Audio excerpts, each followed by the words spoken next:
Magandang umaga, sir. Gusto ko lang pong malinawan. Bakit mababa po yung marka ng anak ko? Nag-aaral naman siya gabi-gabi. Bakit hindi nagre-reflect yung effort niya? Bakit ganun? Pati sa ibang subject rin, bumaba rin. Parang may problema yata. Ma'am, may nauna po kayo ma'am. Patulog lang po kayo muna ba?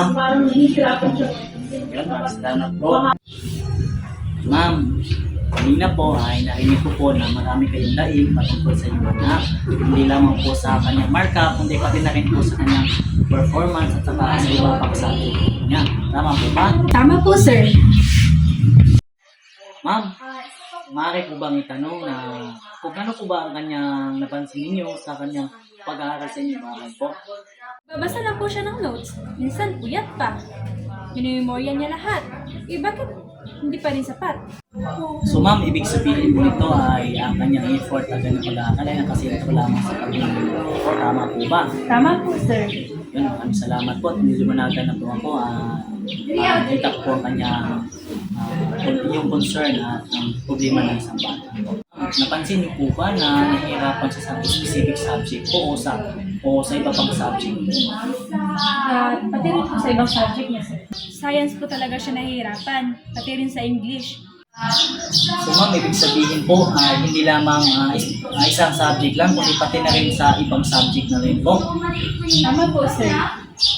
Ma'am, yung anak naman po ay talagang nakita ko po na talagang nagsisikap siya ng mabuti at saka nakita ko rin po responsable siya sa kanyang mga gawain, lalo sa mga quiz kasi nga nakita ko doon na talagang malaki ang kanyang puntos na nakuha sa quiz, lalo sa mga oral. Ma'am, talagang matalino po ang inyong bata. Kaso lang ma'am, meron lang tayo i-improve kaunti lang po.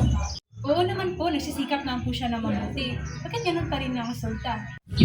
Ma'am, sa tingin niyo po ba ay nagkakaroon po siya ng sapat na tulog at mahina po pag siya ay nag-aaral ng mabuti? Minsan po, puyat. Pero gusto niyang bumawi. Pero bakit ganun? Ma'am, kapag nag-aaral po ba siya, mayroon po bang gumagabay sa kanya o siya lang po mag-isa? Siya lang po talaga kadalasan. So ma'am, ibig sabihin po nito ay independent siya sa mga gawain at saka sa mga taktang aralin po. Okay, maraming salamat ma'am sa mga pagtugon sa mga katanungan ko at naliwanagan ko na po ng mabuti ang sitwasyon ng iyong anak po. Kaya po sa ibang subject o nagkakaroon siya ng mga maliit na marka. Ma'am, para mas malinawan natin ang mabuti po ma'am, narito po yung kanyang mga marka po. Makikita po natin dito, unahin na po natin ang ating mga quizzes at saka mga gawain dito sa silaralan po ma'am. So dito po makikita po natin yung quiz niya. Malaki naman po yung kanyang puntos, quiz, at saka sa activity po. Talagang nakikilaw po siya ng mabuti. At makikita po natin dito sa exam niya ma'am, dito po yung medyo mid improvement po. Kasi po maliit yung nakuha ng exam po kasi nga sabi niyo kanina ay nakatulong po siya sa kanyang pag-memorize lamang ng mga gawain. Hindi yung talagang sa loobin niya po yung hindi kasi nga po, ma'am, tandaan po natin pag-exam, hindi lamang siya pag-memorize po. Hindi, papasok doon ng mga situational na mga question. Gaya ng bawa natin dito, kailangan ng critical na pag-iisip po para naman masagot ng tama ang mga katanungan. So yun parang nakita ko pong problema sa iyo po kasi nga more on remembering lamang po siya. Ma'am, naliwanagan na po ba kayo sa kanyang performance dito ma'am? Opo, sir. Po. So ngayon, para masolusyonan natin yung problema na yun ma'am, meron tayong gagawin sa kanya o yung mga challenge sa kanya para naman mag-guide natin siya ng mabuti at mapa-improve pa natin ng gusto ang iyong anak. So una-una natin gagawin ma'am ay maglaan po tayo ng oras sa iyong anak sa pag-aaral po niya ma'am at saka dapat meron tayong gabay as a guro, as a parent din po.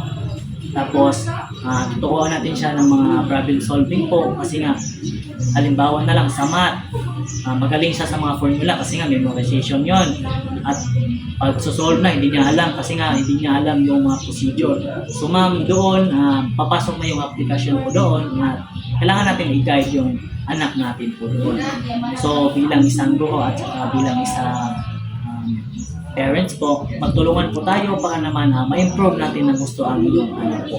At talagang lalaki ang kanyang marka sa susunod po. At isa pa dito ma'am, dapat po tayong mas ipaintindi sa kanya ng gusto ang kanyang mga gawain o magbigay siya ng mga reflection doon para naman mas malinaw at maunawaan niya ng mabuti yung paksang pinag-aaralan niya. Kasi nga mahalaga yun na malaman natin kung ano ang kahulugan. Kasi nga kailangan po siya ng mga deep meaning po o mga deep understanding po para naman makasagot siya sa mga situational question. Kasi nga yun yung isang problema na nakita po natin kanina. O ma'am,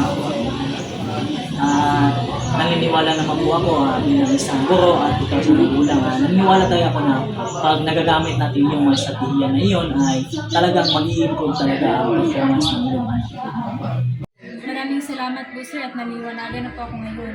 Yun po sa pakikinig at sa pagtugon ng inyong mga concern po at saka yung malaking tulong din po yun sa pag-concern nyo dito yung mag-suporta sa inyong anak. At maraming salamat po. Maraming salamat po talaga sir at pasensya na po dahil hindi po talaga ako naliwanagan kanina. Pero sa ngayon, malinaw na po na ipinaliwanag niyo po sa akin kung ano po yung problema ng anak ko. At maraming salamat po. Walang ano man yun ma'am. Ang importante po ay magtulungan po tayo para naman sa improvement ng iyong anak at sa kanyang performance sa class. Maraming salamat po sir at mauna na po ako. So, ingat po kayo.